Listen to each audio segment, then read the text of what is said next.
Now, for more on this, Sergei Sumlenny joins us now live from Berlin. Sergei, President Tokayev says he's weathered a coup attempt. Your reaction to that? Yeah, that is a clear fantasy of President Tokayev. It's clear for everyone. He's telling every day more and more weird stories. For example, today in his statement, he said, addressing Vladimir Putin and Nikol Pashinyan, the Armenian president of Russia, that the alleged terrorists are used to, I quote, enter the morgues in the nights in order to steal corpses of killed terrorists and like remove them in order to destroy evidences of the international terrorist plot, which is borders some near fantastic stories.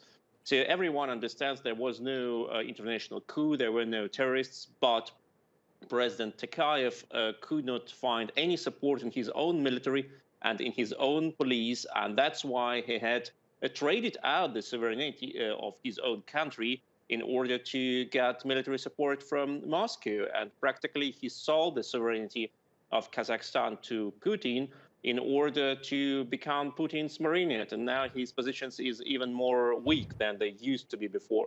So you're saying he sold the sovereignty of Kazakhstan to Putin. Very strong words, an opinion there.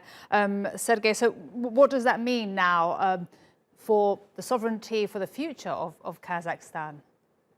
Well, first we see what facilities Russian army controls now. They start from the presidential palace and the National Central Bank up to the offices of Kazakhstan's largest producer of uranium. And uranium from Kazakhstan, from this company, it covers 40% of worldwide supply of natural uranium. Is essential part of world nuclear industry. So Sergei, just to be clear, Russia controls that now.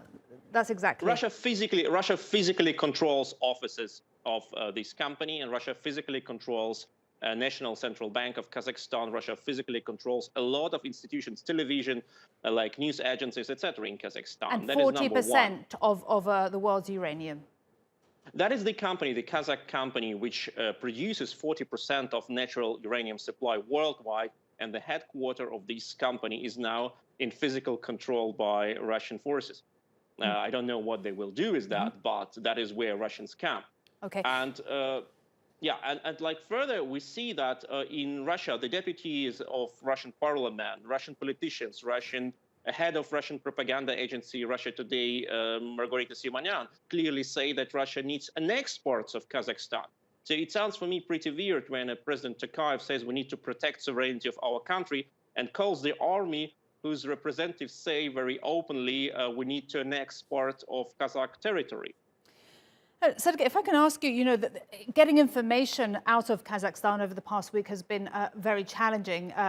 What do we know about the people that have lost their lives in this unrest? Is there a number that is confirmed? There was a number yesterday. It was then retracted, apparently, from the Ministry of Health.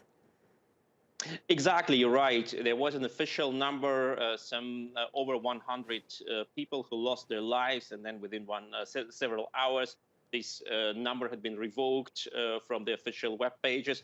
But we can see like the scale of protest is huge. We can see queues, long queues of people staying in front of morgues. We see, despite the fact that internet is cracked down and many web pages are not to be accessed from abroad, and most probably from Kazakhstan as well, we have witnesses of people who saw and who said about APC, armored personnel carriers, armed with machine guns, just started to shoot into crowd, into protesters, in peaceful protesters. We know at least 2 cases of killed children. In Kazakhstan, one child was killed while the family was driving a car and had been shot in the street.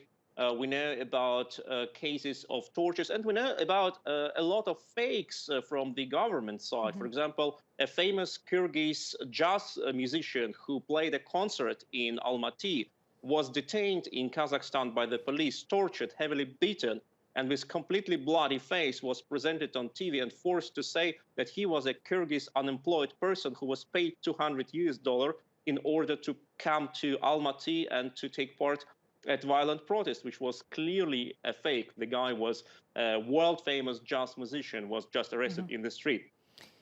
Sergei, thank you so much for speaking to us about Kazakhstan, joining us there. That was Sergei Sumlenny live there from Berlin. Appreciate it.